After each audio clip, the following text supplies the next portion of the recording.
it's Miranda. Welcome back to my channel, and if you're new here, hey, subscribe, become a member of the Slash Squad.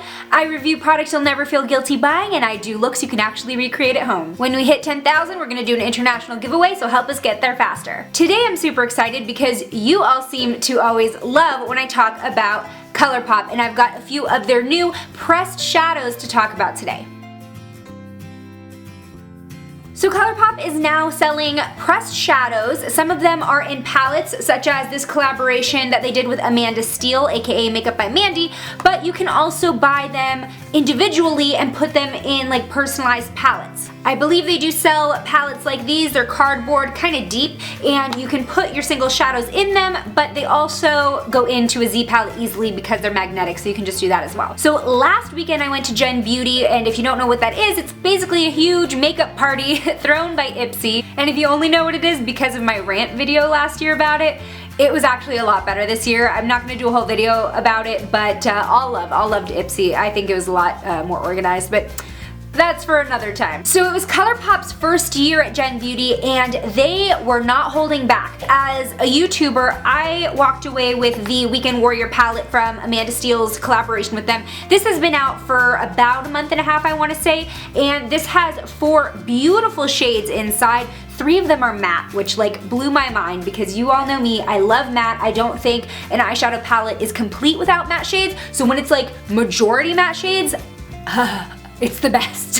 So this one was in the bag for creators at the exclusive party that they throw for YouTubers, but if you were a regular attendee, ColourPop did not let you down. They were letting every single person pick out 4 brand new pressed eyeshadows. I thought that was so generous. I could not believe it. It was absolutely the best thing, in my opinion, that was being handed out at Gen Beauty this year, and the line definitely reflected that. Now they did have 2 Generation Beauty exclusive shades there. I took one because I wanted the majority of what I was able to show you, something that you'd actually be able to purchase, but in my opinion, I feel like the shades are so beautiful that they're not going to waste it on just having it be a Generation Beauty exclusive. I have a very strong feeling that they'll probably release them just under a different name, but I'll show you that exclusive shade along with the other shades here. So I'm going to start with the eyeshadow singles that you can purchase separately from the palette, besides obviously the Generation Beauty one.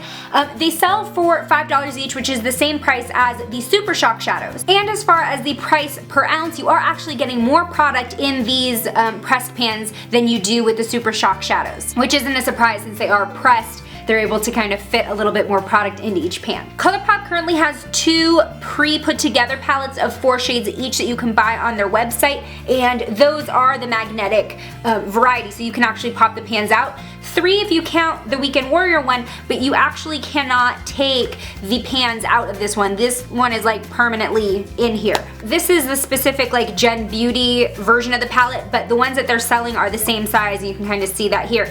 They're a little bulky. For 4 shades, I would not like taking this with me traveling and whatnot, so honestly I would just buy like a Z palette or some type of other magnetic palette and stick them in there, because then you can fit a bunch more and have it in a more slim case. Let's talk about these shades that I picked at Gen Beauty, and I'll kind of tell you why I picked each one to take home. So this first one is Let Me Explain, and it is honestly the most gorgeous highlight shade I have ever swatched in my life. So I don't know if that needs any more explanation, but I also figured that I can use it not only in the eye area, but on the face. So today I actually did use it as a face highlight, and I have absolutely no regrets. This next one is the Generation Beauty exclusive one that I picked up, and it's called Ipster on Fleek, and it has like this holographic pink purple shift to it, which is why I thought it was so interesting and I had to pick it up, and it's also why I really believe they'll end up releasing it under a different name, because why waste such a gorgeous shade on just, you know, maybe several thousand people. The next one is High Strung here, and this is what I consider like a true rose gold eyeshadow. It's got a really nice coverage. You can build it up to be completely opaque, and then it gets like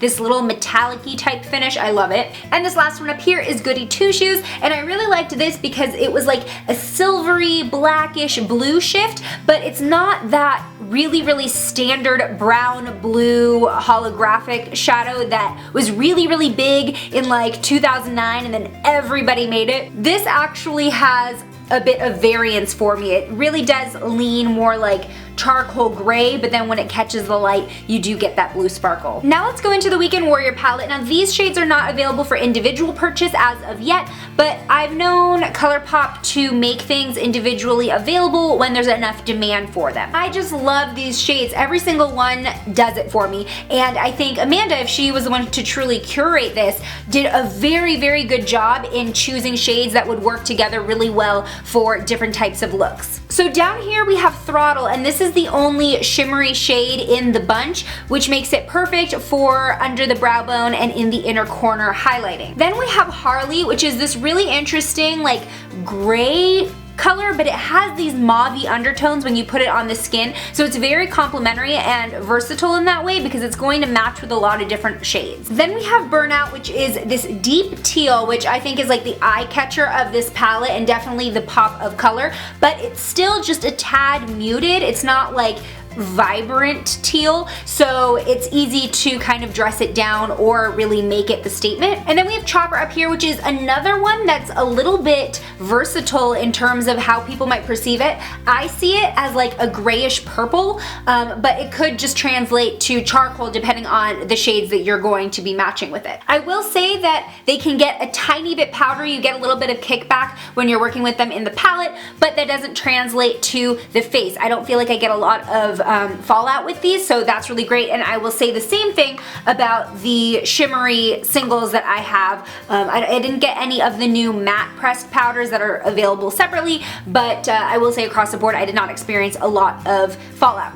With that said, I feel like the pressed shadows are similar to the Super Shock shadows in the sense that you should still kind of use your fingers for application. With the exception of Let Me Explain, I felt like the other three still get more pigmentation when you're using your finger to pat it on versus a brush, which picks up more of the shimmer and not a lot of the color. But the mattes, you can use brushes, your fingers, whatever, and they look really, really great. So I did my eye look today using a combination of all of these shadows, so I'm going to do a quick rundown for you and maybe you can recreate it if you like it. So I started out with my e.l.f. eyelid primer, and I don't know about you, but I heard a rumor that ColourPop was coming out with their own, so keep a lookout for that. I started by taking Harley from the Weekend Warrior palette and using that as a transition shade, so I'm blending that in and above my crease. And then I took Let Me Explain and threw that right under the brow for an intense highlight. Then I grabbed Burnout and I put that all over the lid, stopping at my crease. And I decided I wanted to do a halo eye, so I took High Strung and patted it in the middle of my eyelid. Then I took Chopper from the Weekend Warrior palette and put that in the outer corner as well as in the crease and blended upwards. On my bottom lash line, I took Goody Two Shoes and put that in the inner corner and outer corner, and I put High Strung in the middle to mirror the top of my lid. I tightlined using Milani's Kohl Kajal eyeliner and did a wing using the NYX Matte Liquid Liner.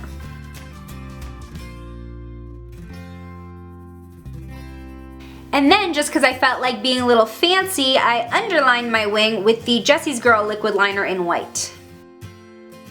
And then I topped my lashes with the Pixie Black Lacquer Lash Primer, one of my favorites to get really defined lashes.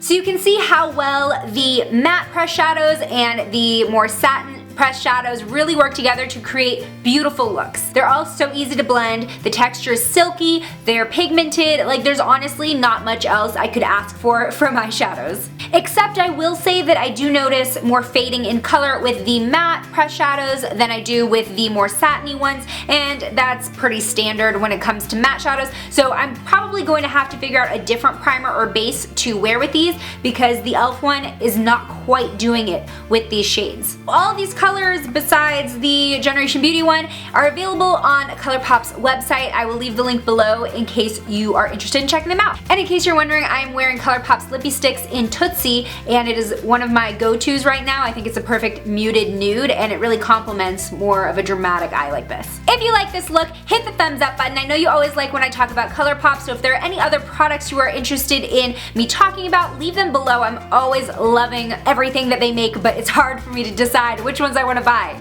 If you haven't already, hit that subscribe button, join the Slash Squad. I make new videos every week, and I hope to see you in my next one. Bye!